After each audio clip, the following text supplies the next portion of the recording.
अस्सलाम वालेकुम नाज़रीन, एक नई वीडियो में खुश आमदीद। आज की वीडियो में आपके साथ शेयर करने वाली हूँ पोटैटो एंड चिकन की मज़ेदार सी रेसिपी। जो ट्राई कीजिएगा, अपना एक्सपीरियंस मेरे साथ जरूर शेयर करें। तो कैसे बनाएंगे इस मज़ेदार सी रेसिपी को, आइए जानते हैं। इसको बनाने के लिए 2 से 3 खाने के चम्मच इसके अंदर डालेंगे मक्खन। मक्खन जो है वो इतनी ही मिकदार में डालें।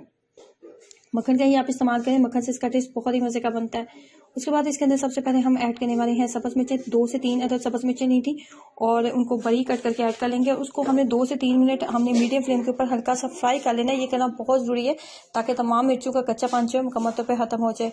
उसके बाद लिया था 1 कप के करीब बॉइल्ड श्रेडेड चिकन का इस्तेमाल कर रही हूँ। उसके बाद इसके अंदर हम डालेंगे आलू। 2 दरमियाने साइज के मैंने आलू लिए थे, उनको सिंपल बॉईल करके और ग्रेटर की मदद से ग्रेट कर लिया था और वो भी ऐड किए। उसके बाद इसके अंदर चाट मसाला जाएगा 1 टेबल स्पून फुल भर के मैंने इसके अंदर चाट मसाला ऐड करना है। नमक वगैरह कुछ भी ऐड करने की जरूरत नहीं है इसके अंदर, क्योंकि चाट मसाले के अंदर भी नमक होता है।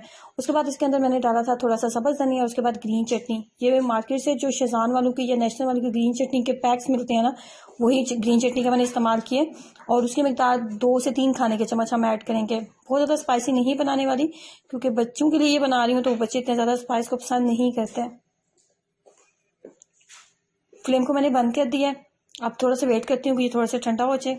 उसके बाद लेंगे जी ब्रेड के स्लाइस। उसके ऊपर ब्रश की मदद से या मेरी तरह आप भी स्पून की का इस्तेमाल करते हुए आप बटर लगा लें।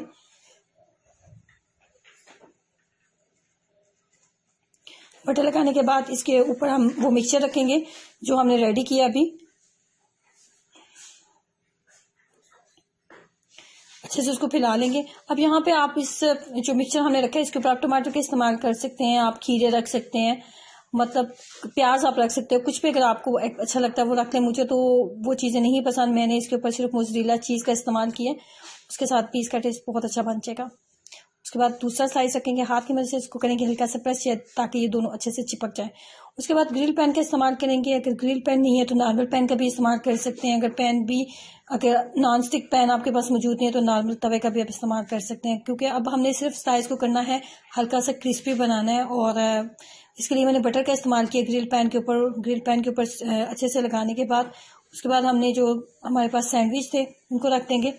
दोनों साइड से लाइट सा ब्राउन कर लेंगे ताकि हल्के से अच्छे से वो क्रिस्पी हो जाए। अभी मैंने चिकन और आलू वाला जो मिक्सचर आपको बनाना बताया ना, उसको बना के आप फ्रीज भी कर सकते हैं। आप फ्रिज में आप रखें उसको, वो 1 हफ्ता आपका आराम से चल जाएगा। स्पेशली जो वर्किंग वूमेन होती हैं उनके लिए एक बेहतरीन सैंडविच की ये रेसिपी है। और इसके अलावा अगर आपके बच्चे स्कूल गोइंग है तो उनके लिए भी एक बेहतरीन रेसिपी है, झटपट आप उनको तैयार करके दे सकते हैं। सो ट्राई करें इस मज़ेदार सी रेसिपी को, अपना एक्सपीरियंस मेरे साथ जरूर शेयर करें। वीडियो को लाइक करना और चैनल को सब्सक्राइब करना मत भूलें। अल्लाह हाफिज़।